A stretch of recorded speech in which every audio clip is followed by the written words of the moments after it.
સુરત મહાનગરપાલિકા શહેરના ઉધના એ, ઉધના બી, લિંબાયત, અઠવા અને રાંદેર એમ 5 ઝોનમાં આવેલા શૈક્ષણિક માળખાના વિસ્તરણ માટે મોટા પાયે કામગીરી હાથ ધરી રહી છે। મહાનગરપાલિકા હવે શહેરની કુલ 14 પ્રાથમિક શાળાઓના વિકાસ માટે ₹42 કરોડના ખર્ચે નવા બિલ્ડિંગ અને વર્ગખંડોની નિર્માણ યોજના અમલમાં મૂકી રહી છે। આ યોજના હેઠળ નવા 9 શાળાના ભવનોમાં કુલ 241 વર્ગો નિર્મિત કરવામાં આવશે, જેનો લાભ ગુજરાતી, હિન્દી, ઉડિયા અને ઉર્દુ માધ્યમની શાળાઓમાં અભ્યાસ કરતી કુલ 5381 વિદ્યાર્થીઓને મળશે।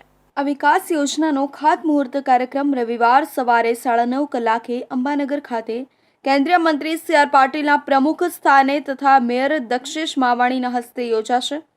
નવા વર્ગખંડો બનવાથી વિદ્યાર્થીઓ માટે બેઠક વ્યવસ્થામાં સાનુકૂળતા આવશે તેમજ ભણાવવાનો માહોલ વધુ અનુકૂળ બનશે।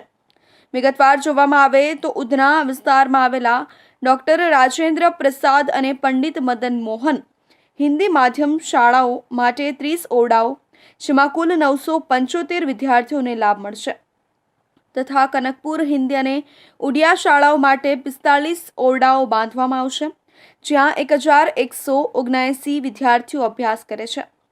કુંભારિયા કોળીવાડ વિસ્તારમાં આવેલી શાળામાં 218 વિદ્યાર્થીઓ માટે 16 ઓરડાઓ નિર્માણ પામશે અને લિંબાયત વિસ્તારમાં મ્યુનિસિપલ ટેનામેન્ટ, ડુંભાલ વિસ્તારમાં આવેલી જનાબ દાગ દેલહવી ઉર્દુ શાળા અને સંત તુલસીદાસ હિન્દી શાળામાં કુલ 1190 વિદ્યાર્થીઓ માટે 38 વર્ગખંડો બનશે।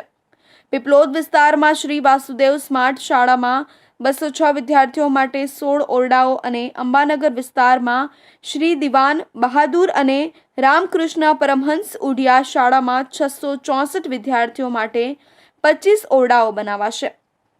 રાંદેર વિસ્તારમાં રામનગર વિસ્તારમાં આવેલી શ્રી ઠાકોરભાઈ મિસ્ત્રી અને ભગિની નિવેદિતા શાળાઓ માટે 448 વિદ્યાર્થીઓ માટે 38 ઓરડાઓ અને ભાઠા નિશાળ મોહલ્લાની શાળામાં 176 વિદ્યાર્થીઓ માટે 15 ઓરડાઓ તથા ઈચ્છાપોર સડક મોહલ્લાની શાળામાં 325 વિદ્યાર્થીઓ માટે 18 ઓરડાઓ નિર્માણ પામશે। આમ આ પ્રોજેક્ટ દ્વારા શહેરી વિસ્તારમાં શૈક્ષણિક માળખાને વધુ મજબૂતી મળશે તથા અનેક વાલીઓના બાળકોને ઉચ્ચ ગુણવત્તાવાળું શૈક્ષણિક વાતાવરણ ઉપલબ્ધ થશે। મહાનગરપાલિકાની આ પહેલ શિક્ષણ ક્ષેત્રે મહત્વનો માઇલસ્ટોન સાબિત થશે। નગરપાલિકામાં 14 સ્કૂલો અને 9 ભવનનું ખાતમુહૂર્ત આદરણીય જળશક્તિ મંત્રી સી.આર. પાટીલ સાહેબના કરકલમથી કરવામાં આવ્યું છે। 241 ઓરડા 9 શાળા મળીને છે અને 42 કરોડના ખર્ચે આ સ્કૂલોનું નિર્માણ થવામાં છે।